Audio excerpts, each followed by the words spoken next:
So look, I'm not here talking to myself, which always looks weird. We're from Nashville.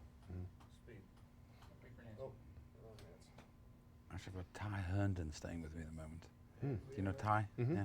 Rolling. He grew up with my wife. Wow. Hold on.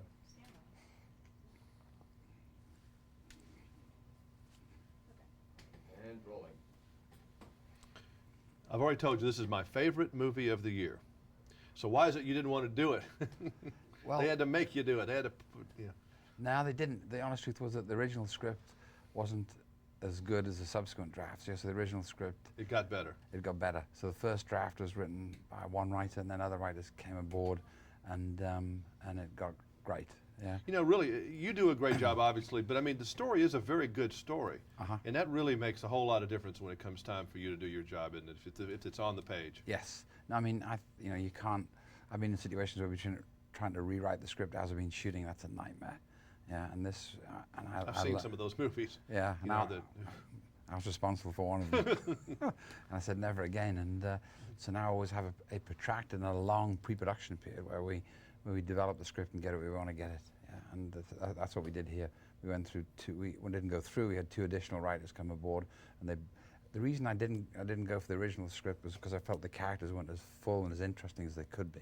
And then Gene Hackman wasn't trying to, beat down the door to get into this No. either. And I'm so glad Will is great, but I mean, Gene raises the level of the room when he's there. Yeah, well, but Gene was the same as me. He read the script, the draft I read, and he didn't go for it. And they read the second draft. He said, this is getting better. And then I mean, he's almost like Papa Doyle returning Yeah. in The French Connection in this. Right. A little older, a little wiser. Or in Conversation. The Conversation, yeah. And no, he's great. And he's great. And I thought the contrast of the personalities are too different, because Will's so sweet and so affable, Gene's so angry and such a bear. And I thought the dynamic between the two guys was great. You must have shot a lot of film. Yes. I mean, you must have had processors going all over town for this, Yes. because there's a lot of movie here to be put into this hole, because there's a lot of stuff going on in monitors, and everything had to be shot and edited. Yeah. Well, most of I'd say all the scenes that involve the NSA surveilling Will and Gene and Will at home involved 3 different points of view. One was a satellite point of view, which we had satellite aerial scrambles which we're shooting with a helicopter. Then we had to do the NSA point of view, the ground cameras surveilling through trees and through cars and stuff. So it was a lot of work, a lot of time, and a lot of money. This may be the fastest movie I've ever seen. I can't think of one that's pacing goes as quickly as this. I mean, there have been movies with fast scenes, but this is a pretty intense movie almost from the beginning. You have a little rest at the first to establish things, but you don't wait too long before the ride gets going. But I think the intensity and the pace is delivered because of the story, and the story keeps you in there. And it's a puzzle, and you got to slowly. So it's a mainstream movie. It's a popcorn movie, but at the same time you have to work for your information, and the audience stays there. They sit on the edge of their seat for 2 hours, and they don't let go, which is good. And I think that contributes, or that is the fact it moves so quickly. So how long was the rough cut? Rough cut was only 10 minutes longer. Really? So Yeah. it pretty much came together. Do you storyboard your movies? I know you probably do some, but did you storyboard this? No, every day. I storyboard the whole movie, yeah. But every day I get up 2 hours before shooting. So I get up at 4 a.m., do my boards from 4 till 6. I get in the shower 6 till 6:30. Then car picks me up and I go and shoot. And that's my process every day. Now, when you're at this point in a movie, because you're still babysitting a little bit, aren't you?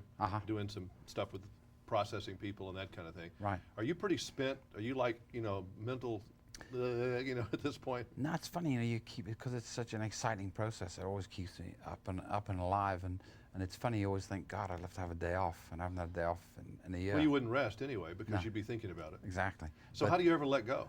I go climbing, I rock climb. So so at some point here in the near future, you're going to go climb a rock. Yes, yeah, next weekend. And that's your way of just letting this go. That's my release, yeah. Have you already done the TV movie and the airplane version and all that kind of business? No, the TV movie, that's to come, but the pressure's off when it hits the cinemas, yeah. So I was in the laboratory at 7 a.m. this morning just signing off on prints, and they run 1,000 prints today. Wow. Yeah. Do you have a good feeling when you see a movie at this process whether you think it's going to make it or not, or it stinks? I mean, this one obviously is good. I don't think you could look at this and say, wow, I did a horrible job on it. But You can tell if it stinks, but if it's in the stinking middle. is always true. Yeah, I guess it's, You can tell those things, but it's difficult to tell because you get so close to it and you have tunnel Yeah. vision. Every day you're doing a little bit here, a little bit there. well, that's what some directors have told me about. They get so close to it, it's very hard for them to edit it, to cut. Like I've seen some movies, a lot of movies lately, that needed 15 minutes taken out. Right. But they're so close to it, they can't do it. Yeah. Well, I have the same team. I've got the same film crew that I've worked with for 5 films now, and I've got a great editor, and he's my right arm, you know, and so therefore he can be more objective about it. And Jerry Bruckheimer's the producer, and Jerry's the same. Jerry always stays back, and then he comes in to look at stuff, and he can be much more objective about whether it's working or not working. But you know, at this stage, I only can judge whether it's working or not when I sit down with an audience. But whether it's fully satisfying to me, it takes me maybe 6 months after the film is released. Is this the same movie, the one that we're going to see in the theaters? Is it the same movie you shot in your head a year ago? Yes. Yeah. Is that always the case? No. Well, pretty much so, because I began my background, well, my life began as a painter. I spent 8 years in art school So painting. you painted the picture first, So now you just got to get your hand to do it. I visually can, you know, I can imagine what it's going to be like, and the end product, and you know, and the fact I just do all these storyboards, and I have a sort of photographic memory. I'm always pretty close. Well, it certainly turned out great. I'm glad you had all these things come together at one place and made the magic, because it's a very excellent film. Great. Thank Thank you you. very much, Jim.